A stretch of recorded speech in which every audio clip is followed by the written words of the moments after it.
So far we have discussed that, or we get work done to move charge from A to B is equal to change in potential energy is equal to 1 upon 4 pi epsilon naught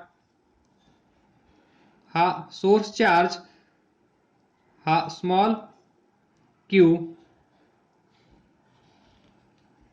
1 upon r2 minus 1 upon r1. तर हा scene काय आहे, हा plus q हा plus q हा point B याला आपण इथून इथे घेऊन आलो आहोत. म्हणजेच या दोघांमधलं डिस्टन्स सुरुवातीला r1 आहे, आता या दोघांमध्ये डिस्टन्स r2 आहे. तर this is initial position, this is final position.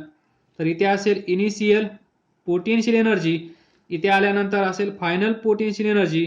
त्या दोघांचा डिफरन्स घेतल्यानंतर आपल्याला भेटली ती चेंज इन पोटेन्शियल एनर्जी. आणि ही कशाच्या बरोबर असते हे आपल्याला माहित आहे. It is equal to work done to move charge from A to B. हे लक्षात ठेवा. हा सीन प्रत्येक वेळेस प्रॉब्लेम सॉल्व्ह करत असताना तुम्हाला इमॅजिन झाला पाहिजे. तर हे आतापर्यंत डिस्कस केलं आपण, फाइंड केली ती change in potential energy and work done. आपल्याला पाहिजे potential energy, electric potential energy. So to find electric potential energy आपल्याला काय करावं लागेल पहा. हा जो पॉइंट आहे, हा चार्ज कन्सिडर करावा लागेल. हा चार्ज आहे ॲट इन्फिनिटी. हा चार्ज कुठे आहे, ॲट इन्फिनिटी. हा चार्ज आपण इथून इथे घेऊन येत नाहीयेत, तर हा चार्ज आपण इन्फिनिटी वरून म्हणजे एवढ्या दूर वरून इथे घेऊन येत आहोत. ज्यावेळेस आपण हा चार्ज इथून इथे घेऊन येऊ त्यावेळेस या दोघांमधलं डिस्टन्स आपण कन्सिडर करू. Now we will consider this charge, this plus q charge is at infinity. जर हा चार्ज इन्फिनिटीला असेल तर हे डिस्टन्स r1 काय असेल, then we can write r1 is equal to infinity. हे डिस्टन्स काय असेल मग, हा चार्ज आपण इन्फिनिटी वरून इथे घेऊन येणार असाल तर हे डिस्टन्स काय असेल, r1 at infinity. So r1 is equal to infinity we can put here. r1 is equal to infinity. ज्यावेळेस हा चार्ज आपण इथून इथे घेऊन येऊ त्यावेळेस इथे एक सिस्टम तयार होईल. हा सिस्टम, या सिस्टममध्ये हा एक चार्ज असेल, या दोघांमध्ये जे डिस्टन्स असेल ते आपण कन्सिडर करू r. म्हणजेच ज्यावेळेस हा चार्ज B ला येईल, when this charge plus q from infinity, when this charge from infinity will be,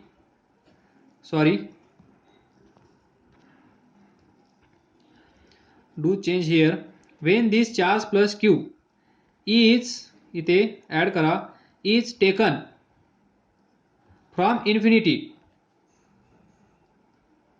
to point B, या पॉइंटला, then distance between these two charges, then distance between these two charges that is plus q and small plus q will be small r. Now this equation we can write, that is to find electric potential energy. काय असेल पहा, electric potential energy, final distance किती आहे, final distance between these two charges R. So we can write potential energy when the distance between these two charges is R. याचा अर्थ काय असेल, you म्हणजे पोटेन्शियल एनर्जी तुम्हाला माहित आहे, ब्रॅकेटमध्ये जे आर लिहिलं आहे त्याचा अर्थ काय असेल, ते जे दोन चार्ज आहेत त्या दोन चार्ज मधलं डिस्टन्स किती आहे, R. So we can write 1/4 pi epsilon naught, हा चार्ज ब्रॅकेटमध्ये 1/r2. r2 म्हणजे final position between this two charges किती आहे, आर, मायनस 1/r1. r1 म्हणजे काय, पहिलं डिस्टन्स जिथे तो चार्ज स्मॉल क्यू वाला जिथे होता तो किती डिस्टन्स वर होता, infinity. So 1/4 pi epsilon naught हा क्यू इथे असेल 1/r. 1/इन्फिनिटी किती असेल, 0. So 1/r. तर potential energy when distance between these two charges is R is 1/4 pi epsilon naught हा Q divided by R. This is potential energy of this system म्हणजे हा plus Q, हा इन्फिनिटीवर एवढ्या दूर काढू आपण, प्लस क्यू इथे आहे, हा इथून मी इथे घेऊन आलो प्लस क्यू. या दोघांमधला डिस्टन्स किती आहे, आर.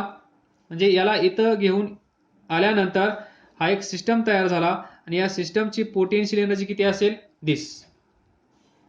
याला किती इथून इथे आणण्यासाठी किती काम करावं लागेल हे आपण फाइंड केलं आहे, ते किती आहे, एवढं काम करावं लागेल.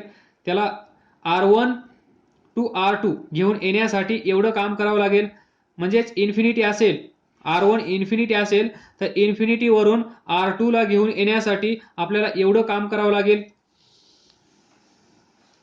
ही असेल पोटेन्शियल एनर्जी ऑफ सिस्टम. यालाच आपण जनरलाइज करूया. तर याला जनरलाइज कसं करूया पहा, हा चार्ज असेल, दस potential energy you of system of two charges, हा Q1 हा प्लस Q2, हे दोन चार्ज आहेत असं कन्सिडर करा. या दोघांमधली दूरी, या दोघांमधला डिस्टन्स आहे r. हा एक सिस्टम आहे, प्लस Q1 प्लस Q2 दोघांमधला डिस्टन्स r. तर we can obtain the potential energy of this system. Potential energy of this system किती असेल आपण कन्सिडर करूया, दिस इज U. या सिस्टमची पोटेन्शियल एनर्जी U आहे, तर याची व्हॅल्यू किती असेल, U is equal to 1/4 pi epsilon not constant, याला आपण म्हणतो कुलोम्ब्स कॉन्स्टंट. तर हे जे दोन चार्ज आहेत इथे पहा, चार्ज या दोघांचा प्रोडक्ट म्हणजेच इथे असेल Q1 Q2 हा इंटू हा डिवायडेड बाय या दोघांमधलं डिस्टन्स r. ही असेल पोटेन्शियल एनर्जी. म्हणजे तुम्हाला जो फॉर्म्युला पाठ करायचा आहे, electric potential energy, find electric potential energy असा क्वेश्चन आल्यानंतर तुम्हाला सर्वात अगोदर हा आठवला पाहिजे आणि हाच सर्व आपलं काम करून देतो. वर्कडन पण काढायचा असेल तर हाच आपल्याला हेल्प करतो. त्यामुळे याला जास्त पाठ करा आणि याला पण तेवढंच पाठ करा. दोघांपैकी mostly we are going to use this formula, that is 1/4 pi epsilon not कुलोम्ब्स constant Q1 Q2. जे दोन चार्ज आहेत त्या दोघांचा प्रोडक्ट आणि त्या दोघांमधलं डिस्टन्स जे असेल त्याने आपण याला डिवाइड करणार आणि आपल्याला भेटेल potential energy of this system. हा फॉर्म्युला आपण कसा ऑब्टेन केला हे तुम्हाला माहित असावं, कारण तो जो फॉर्म्युला आहे वर्कडनचा 1/r2 मायनस 1/r1, इथेच फक्त आपण r1 म्हणजे इन्फिनिटी आणि R2 म्हणजेच R असं कन्सिडर केलं आहे आणि इथून आपल्याला हा फॉर्म्युला भेटला आहे. जो चार्ज होता प्लस क्यू वाला कॅपिटल क्यू वाला त्याला पण आपण Q1 कन्सिडर केलं, याला Q2 कन्सिडर केलं. सिंपल लक्षात ठेवण्यासाठी असं जनरलाइज केलं आहे आपण, तर हे लक्षात ठेवा. Now unit of this potential energy, electric potential energy is, सर्वांना माहित आहे, जूल. जे काय समजलं नसेल तर विचारा. अभ्यास करत राहा, पुढे जात राहा. All the best. थँक्यू.